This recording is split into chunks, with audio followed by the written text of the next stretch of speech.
Assalamualaikum warahmatullahi wabarakatuh. Waalaikumsalam warahmatullahi wabarakatuh. Waalaikumsalam warahmatullahi wabarakatuh. Alhamdulillahirrabbilalamin. Segala puji bagi Allah, Tuhan yang Maha Kuasa, Tuhan yang Maha Esa, Tuhan yang Maha segala-galanya.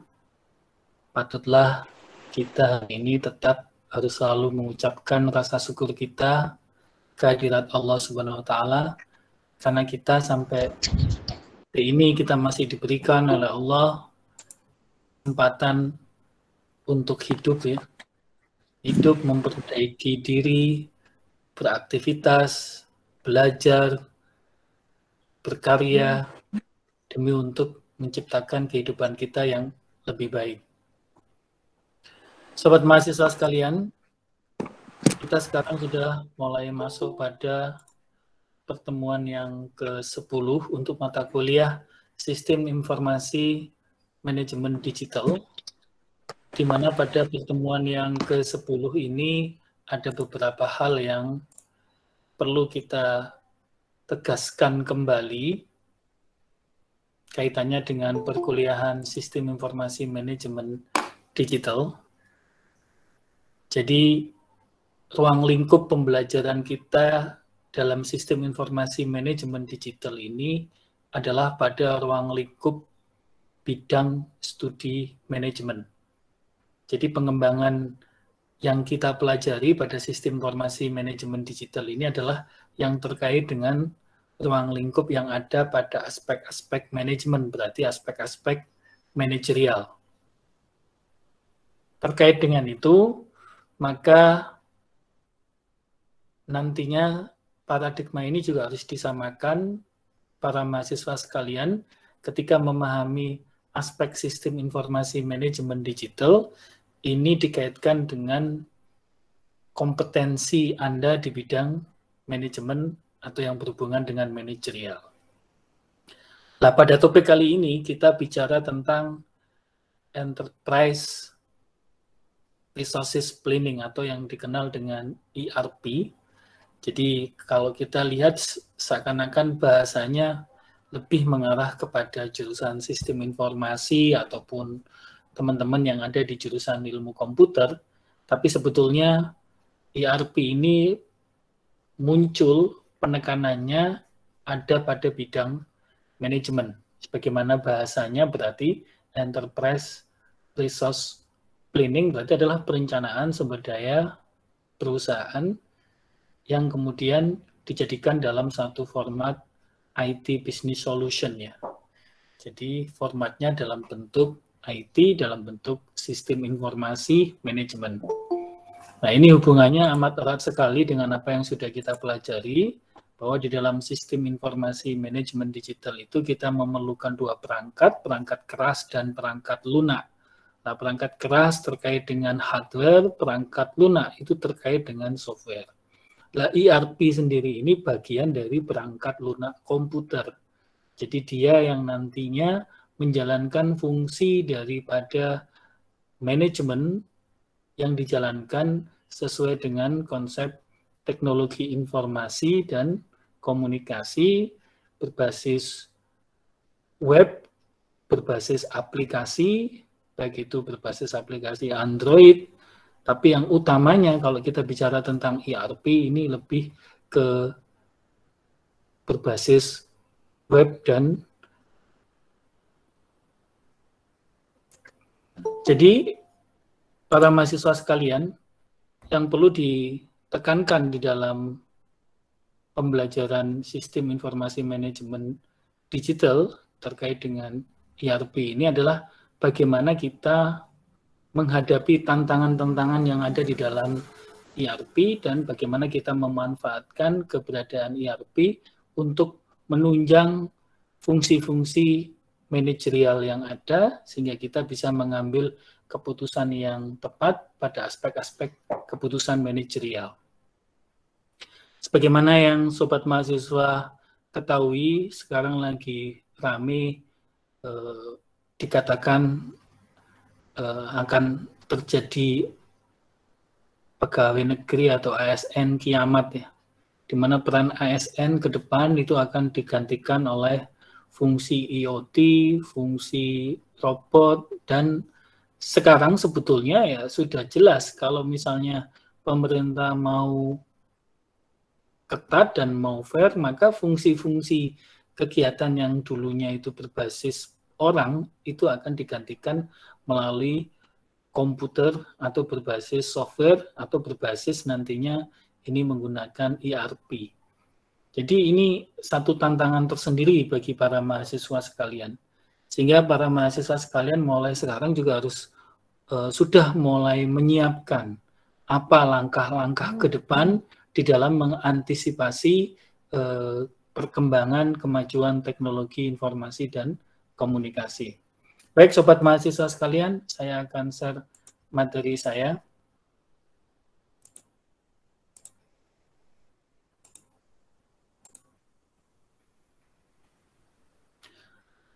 Nah, apa sebetulnya ERP sendiri itu?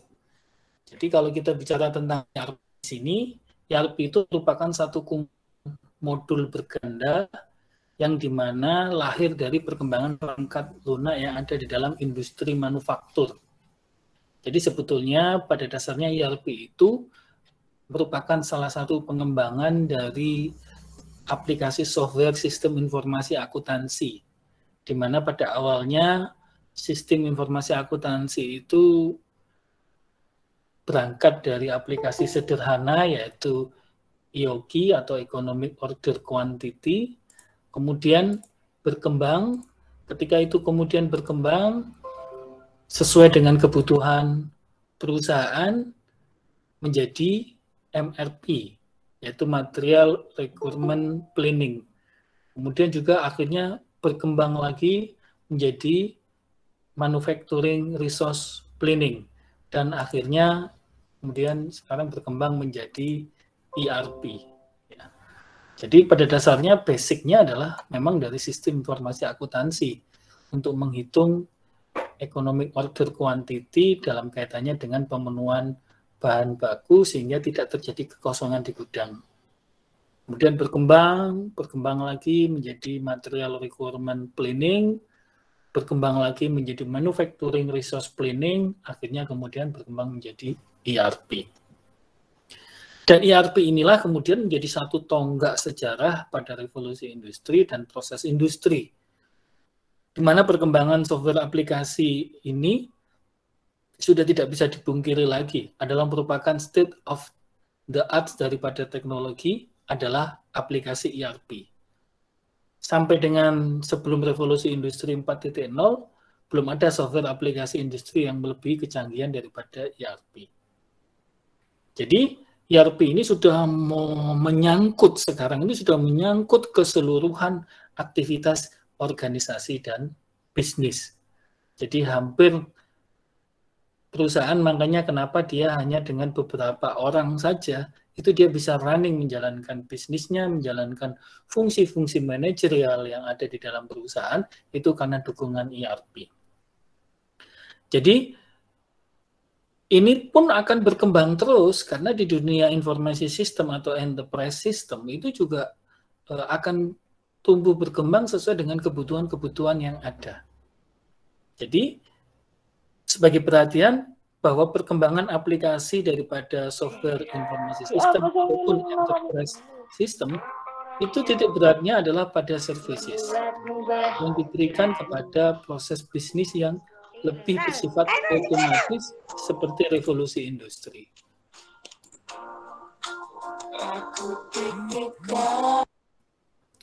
Jadi ini yang harus kemudian diperhatikan oleh kita sebagai teman-teman yang ada di jurusan manajemen. Jadi kalau kita tidak hati-hati, kita tidak mengembangkan kompetensi diri yang sesuai, bahkan Hermawan Kertajaya pun sudah mengatakan bahwa sudah bukan zamannya lagi kita bicara tentang skill-skill yang terkait dengan aplikasi yang bersifat rutin, aplikasi yang bersifat manajerial, itu sudah digantikan nanti fungsinya oleh digital, oleh IT. Ya. Tapi fungsi-fungsi yang tidak bisa digantikan perannya oleh IT, itu adalah fungsi-fungsi di dalam pengambilan keputusan, penentuan strategik, kemudian fungsi-fungsi yang terkait dengan intuisi, ya, pengembangan intuisi. Makanya bisnis-bisnis yang berkembang itu dia mengembangkan sumber daya manusianya diarahkan ke inovasi, kreativitas yang itu dihadapkan pada satu level yang tertinggi, di mana bicaranya sudah bukan pada tataran knowledge, tapi bicara forecast-nya itu sudah pada tataran intuisi. Jadi ini yang kemudian membuat bagaimana kemudian peran manusia supaya tidak bisa tergantikan oleh IT. Ya. Jadi Enterprise Resource Planning sendiri itu merupakan satu sistem lintas fungsi yang mengintegrasikan dan mengotomatisasikan banyak dari proses bisnis yang ada, baik secara internal dari satu perusahaan, ataupun berdasarkan proses pada fungsi, baik itu pada fungsi produk, logistik, distribusi, akuntansi keuangan, dan sumber daya manusia.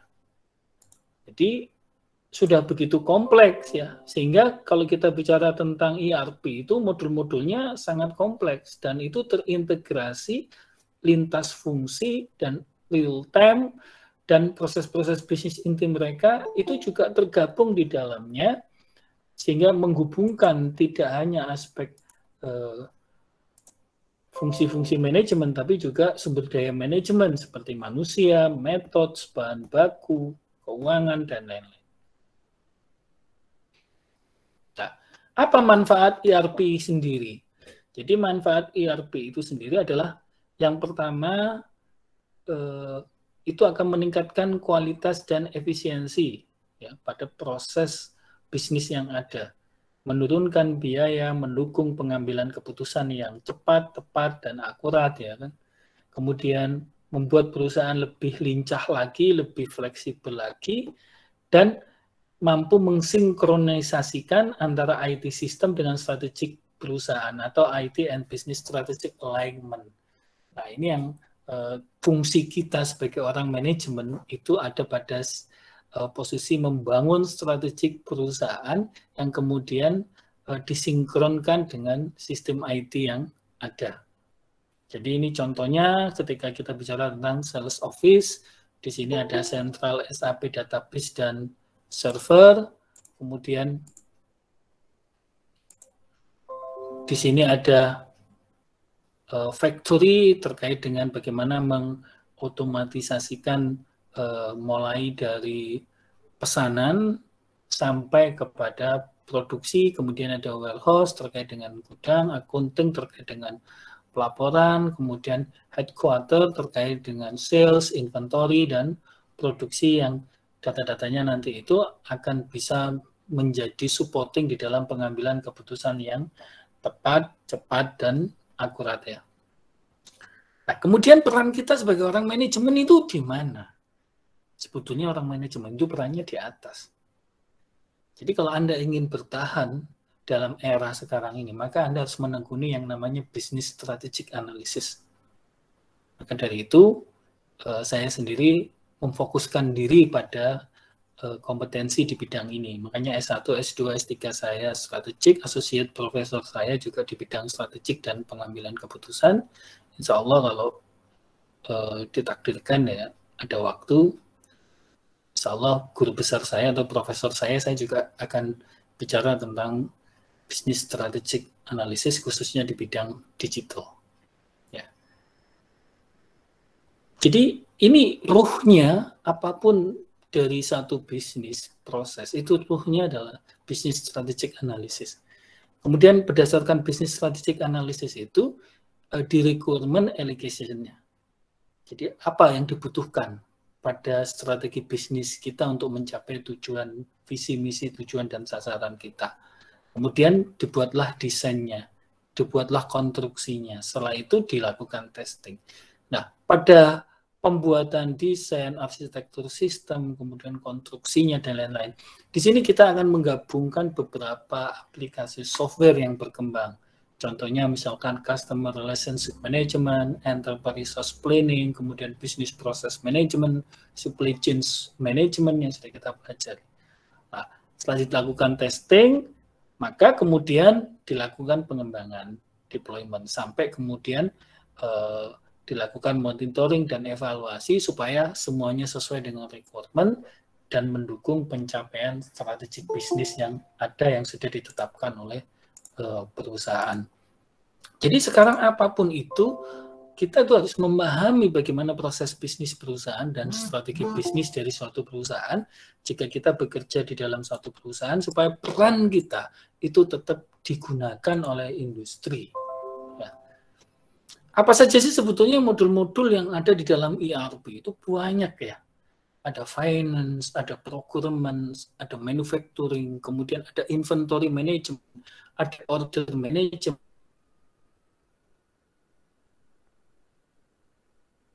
ada warehouse management, ada supply chain management, ada customer relationship management, ada project resource management atau project management, ada workforce management, kemudian ada human resource management, ada e-commerce, ada marketing automation. Jadi semua itu sudah ada di dalam ERP. Ya.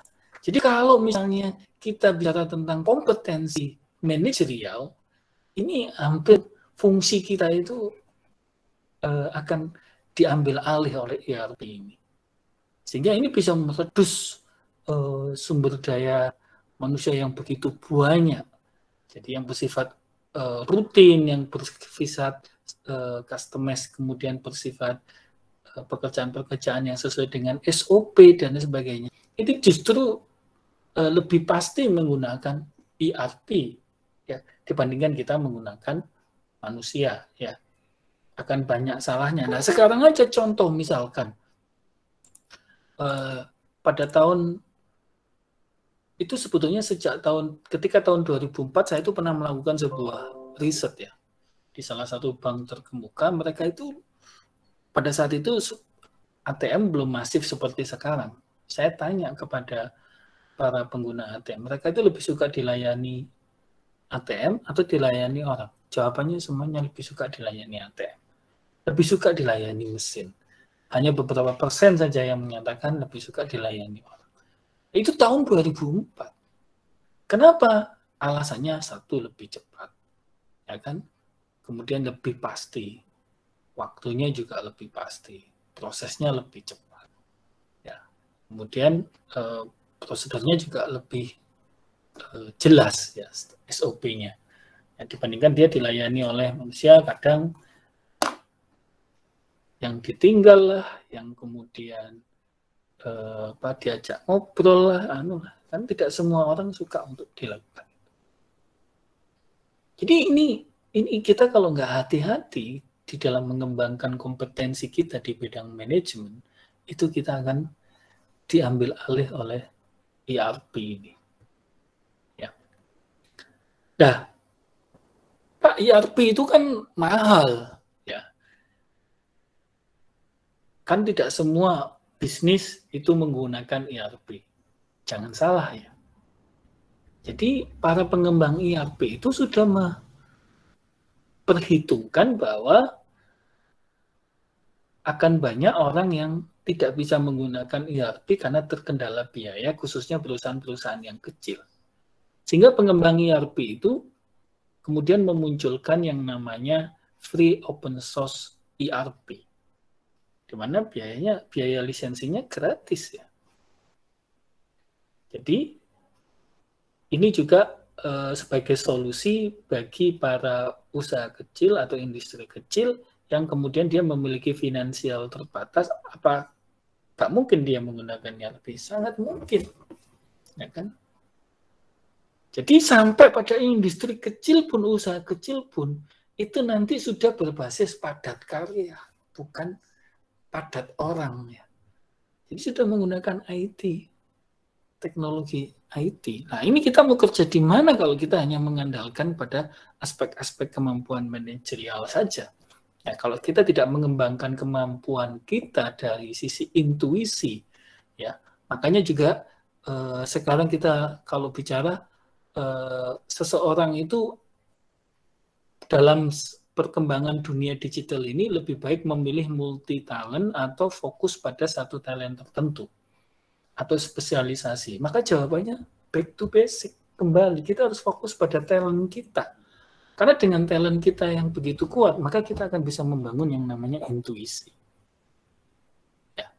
Cuman persoalan mendasar ketika kita menggunakan open source ERP itu adalah kadangkala belum tentu software yang sudah tersedia tadi itu sesuai dengan kondisi yang dibutuhkan oleh perusahaan. Maka dari itu, sebagaimana gambar tadi, maka diperlukan apa yang menjadi strategik bisnis kita untuk mencapai tujuan dan sasaran perusahaan. Berangkat dari itu, baru kemudian kita mengidentifikasi, mengklasifikasi kebutuhan-kebutuhan kita, baru kemudian kita memilih free open source ERP-nya. Ya kan? Nah, untuk itu kita harus bisa membandingkan beberapa penyedia free open source ERP. Ya. Apa saja yang menjadi kriteria pembanding? Yang pertama adalah arsitektur penyusunannya. Jadi arsitektur penyusunannya itu meliputi struktur, kelengkapan, dan gambaran daripada arsitektur penyusunan sistem ERP. Nah, contoh arsitektur penyusunan sistem ERP itu misalkan kalau kita bicara tentang CRM, di dalam ERP CRM, Customer Relationships Management, kalau kita bicara tentang usaha kecil, ya kita tidak bicara pada satu arsitektur yang begitu kompleks ya. Ya, misalkan kita hanya butuh customisasi daripada siklus penjualan kita, kemudian bagaimana data yang terkait dengan penjualan, kemudian bagaimana integrasi daripada hubungan antar social network yang terkait dengan database dan komunikasi terkait dengan data demografi, data-data sosial yang terkait dengan pelanggan kita, kemudian terkait dengan integrated customer management, kemudian engagement management, kemudian email integration, kemudian data segmentasi, kemudian kolaboratif, dan semuanya itu nanti terangkum dalam satu dashboard dan report. Nah, itu nanti kita lihat. Kalau misalkan ternyata kita skupnya masih sangat kecil, berarti konsep ERP yang terkait dengan CRM kita misalkan saya belum bicara tentang engagement with gamification-nya, saya nggak menggunakan dulu, misalkan begitu. Ya, jadi itu salah satunya yang terkait dengan arsitektur daripada penyusunan ERP. Kemudian kedua adalah fungsi. Ya, fungsi-fungsi ini ya apa yang kita butuhkan. Ya, jadi kita butuhkan misalkan modul sales-nya, accounting-nya, dan purchasing-nya. Jadi kita tidak terlalu butuh yang ribet ya. Kita butuh yang sederhana misalkan begitu. Karena perusahaan kita baru startup, baru mengawali. Ketika itu nanti berkembang, baru kemudian dikembangkan. Kemudian terkait dengan aspek komunitas. Jadi di sini kita membandingkan berapa sih jumlah anggota kita. Jadi kalau misalkan pelanggan kita belum terlalu banyak, ya kita jangan cari open source ERP yang kompleks ya. Jadi cari ERP yang open source ERP yang memang misalkan jangkauannya atau ruang lingkupnya misalkan 100 pelanggan sampai 1000 pelanggan, jadi disesuaikan karena ini menyangkut juga nanti terkait dengan perangkat hardware-nya yang akan kita sediakan untuk ERP kita. Jadi semakin besar maka butuh perangkat hardware yang semakin besar pula. Ya. Jadi dengan melakukan pembandingan ini maka kita akan bisa menentukan open source ERP yang sesuai yang dengan kebutuhan kita, sesuai dengan tujuan kita, kaitannya dengan usaha-usaha yang masih ada skala kecil. Ya. Nah, kemudian apa saja kendala di dalam penggunaan enterprise resource planning? Jadi, ada 6 hal yang menyebabkan kegagalan di dalam implementasi ERP. Jadi yang pertama adalah meremehkan kerumitan perencanaan pengembangan dan pelatihan. Jadi memang kesannya memang dengan ERP nanti semuanya akan bisa dibuat otomatisasi. Tapi persoalan mendasar untuk mengotomatisasikan program tersebut itu masih butuh operate-nya, butuh orang yang kemudian mengendalikan dan mengawasi. Maka dari itu orang itu harus terlibat ya di dalam perencanaan itu, sehingga mereka nanti akan memahami dan butuh dilatih, ya, butuh dilakukan pelatihan. Dan yang terpenting biasanya ketika kita melakukan sebuah proses deployment, assembling daripada software ERP, itu biasanya kita harus perhatikan apakah konversi data itu sesuai dengan aplikasi software ERP yang ada. Karena kalau enggak ya nggak bisa. Akhirnya kita input data lagi, ya kan. Jadi konversi data ini seringkali menjadi satu kendala. Makanya ketika kita memilih ERP, kita juga harus perhatikan apakah ERP yang kita pilih itu kompatibel dengan database yang kita miliki. Nah, kemudian yang terakhir, jangan terlalu mempercayai berbagai pernyataan yang diberikan oleh para penjual software ERP. Jadi percayalah kepada data saja, percayalah kepada kondisi faktual yang ada di dalam perusahaan Anda, itu lebih menjamin keberhasilan daripada pelaksanaan dan implementasi ERP. Jadi selanjutnya adalah biasanya juga perlu konsistensi di dalam pelaksanaan ERP itu membutuhkan dukungan daripada manajemen puncak. Karena ya kadang-kadang misalkan terkait dengan informasi tentang keuangan, accounting, ada beberapa hal yang kemudian manajemen tidak mau dimasukkan di dalam software, mungkin terkait dengan hal-hal yang menyangkut rahasia perusahaan, ya itu juga akan menjadi satu kendala ya. Jadi itu juga harus ada komitmen daripada pihak manajemen puncak khususnya apa yang kemudian dijalankan ketika suatu ERP itu bisa dilakukan. Ya. Jadi pernah saya ada satu kampus di Jakarta, dia sudah membeli software ERP terkait dengan pendidikan ya dari sebuah perusahaan ternama, itu biaya lisensinya saja 5 miliar. Ya. Kemudian saya hanya menggunakan open source dan running, nah, dia belum running. Nah, saya diundang, kenapa? Kendalanya di mana? Nah ini salah satunya. Ya. Jadi sebetulnya ERP itu juga mengotomatisasikan budaya kerja yang ada ke dalam sebuah aplikasi. Jadi sebetulnya kata kuncinya kan itu.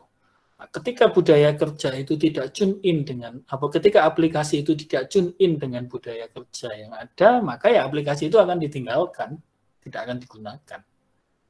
Nah, maka dari itu pemilihan itu penting ya. Sehingga perlu dilakukan yang namanya business process re-engineering.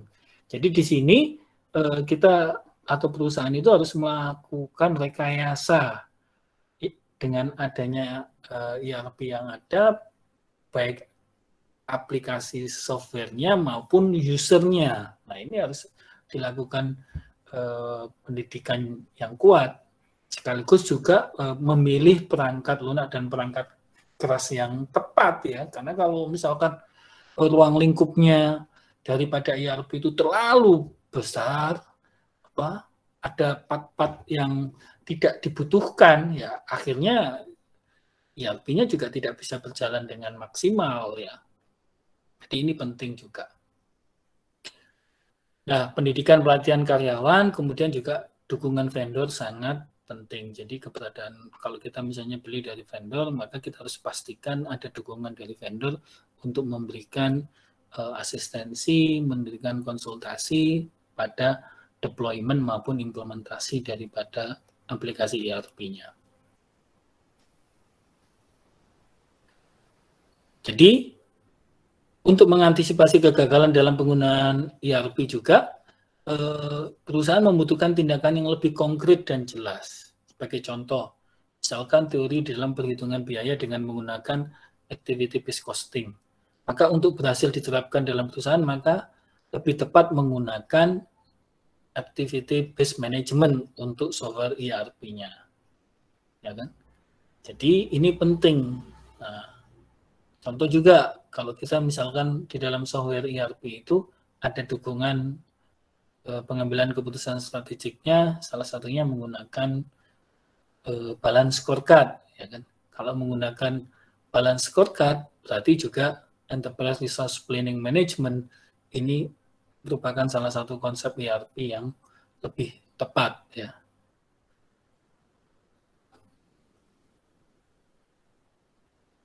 Jadi berdasarkan konsep ERP, maka manajemen itu bisa membagi aktivitas ERP-nya berdasarkan peranannya. Misalkan, yang pertama adalah Departemen Pemrosesan Transaksi. Jadi di sini dipastikan bagaimana penempatan bagian itu apakah sudah sesuai, ya, sehingga bisa dipastikan prosesnya nanti bisa berjalan secara efektif dan efisien.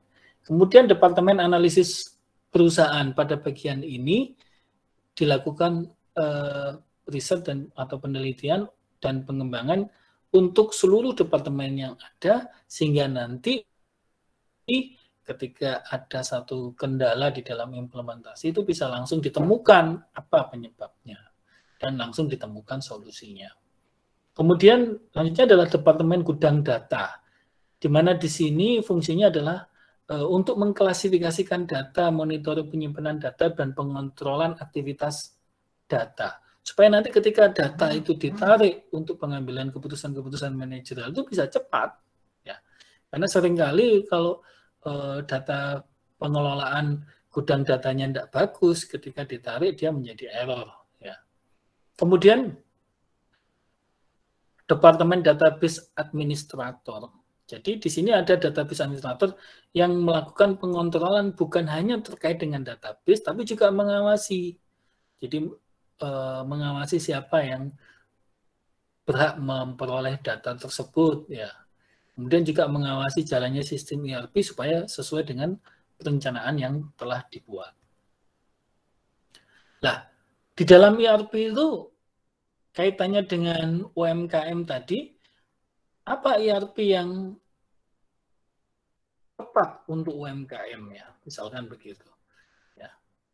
Jadi salah satu penyedia open source ERP yang tepat untuk UMKM adalah yang sudah mulai mengintegrasikan di mana sistem ERP-nya itu sudah didukung oleh Customer Relationship Management. Ya. Apa saja yang ada di dalam Customer Relationship Management? Ya, itu tadi yang sudah saya sampaikan di awal tadi. Jadi di situ ada customizable terhadap siklus daripada penjualan, kemudian ada social network integration, kemudian ada integrasi customer management, ada email integration, ada data segmentasi, ada kolaborasi, ada dashboard dan report yang bisa ditampilkan, di mana nanti ini semuanya bersifat automation, ya. Nah, di dalam ERP sendiri itu harus tidak hanya terkait dengan, kalau berhubungan dengan UMKM, tidak hanya terkait dengan sistem ERP yang kaitannya dengan CRM, Customer Relationship Management, untuk memastikan pertumbuhan pelanggan dan pertumbuhan penjualan daripada UMKM. Tapi di situ juga harus ada data-data yang terkait dengan accounting system.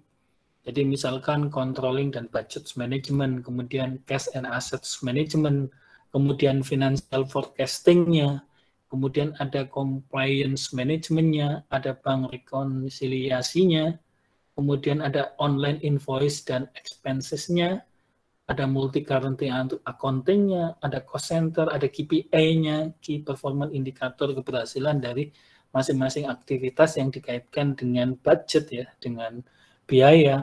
Kemudian ada extensive reporting, dan semuanya itu ditampilkan dalam sebuah general ledger management. Jadi tampilan dashboardnya juga memudahkan dan itu bisa mendukung pengambilan keputusan yang ada. Ini juga terkait dengan kalau kita ngomong UMKM kaitannya dengan bisnis digital, berarti UMKM di sini juga sudah harus mulai mengembangkan ERP yang berbasis e-commerce, ya. Jadi di situ ada customer analysis, kemudian ada customer accounting.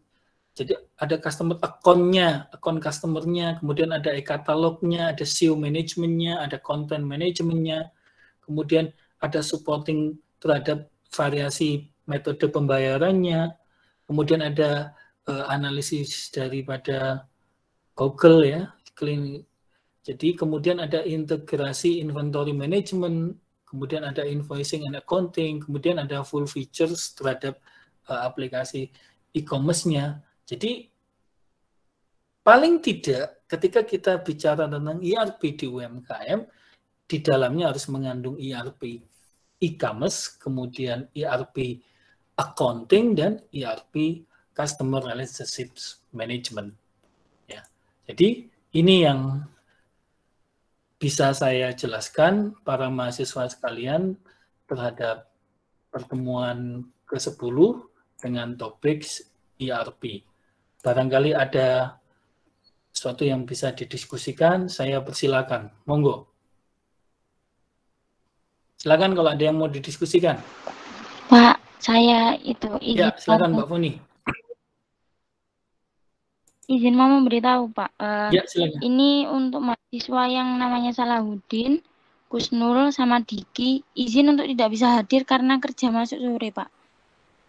Ya, nanti di WA ke saya ya Mbak Foni supaya saya nggak lupa. Oh, iya baik Pak. Ya. Tapi tetap meskipun izin harus konfirmasi ke ketua kelas, kemudian ketua kelas konfirmasi ke saya. Setelah itu nanti mereka tetap harus wajib mengikuti melalui e-learning maupun melalui secara sinkronis melalui YouTube-nya ya.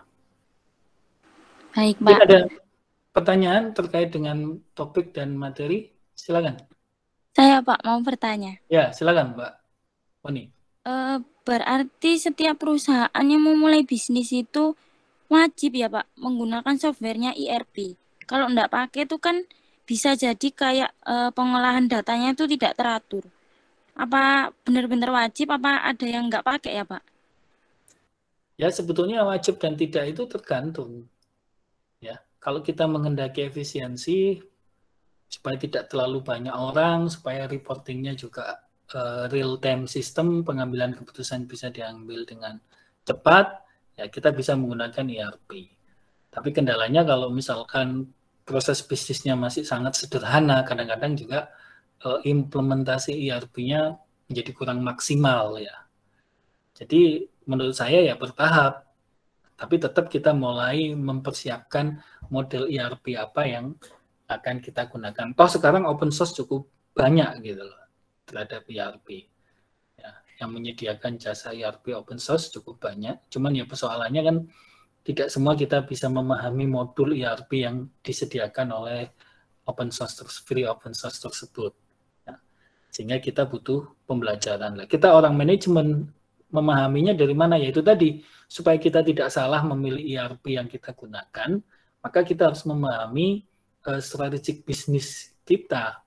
Nah, bagaimana kita kemudian membangun strategi bisnis kita, menetapkan ukuran-ukurannya untuk mencapai visi misi tujuan dan sasaran yang sudah ditetapkan. Kemudian kita juga mau nyadari alokasi sumber daya yang kita miliki apa.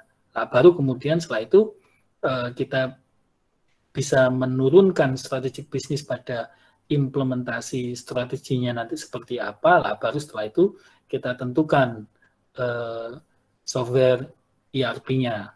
Nah, ketika menentukan software ERP, ya itu tadi salah satunya kita harus melihat arsitektur sistemnya seperti apa. Nah, arsitektur sistem ini kan terkait dengan modul, tampilan, dan lain sebagainya.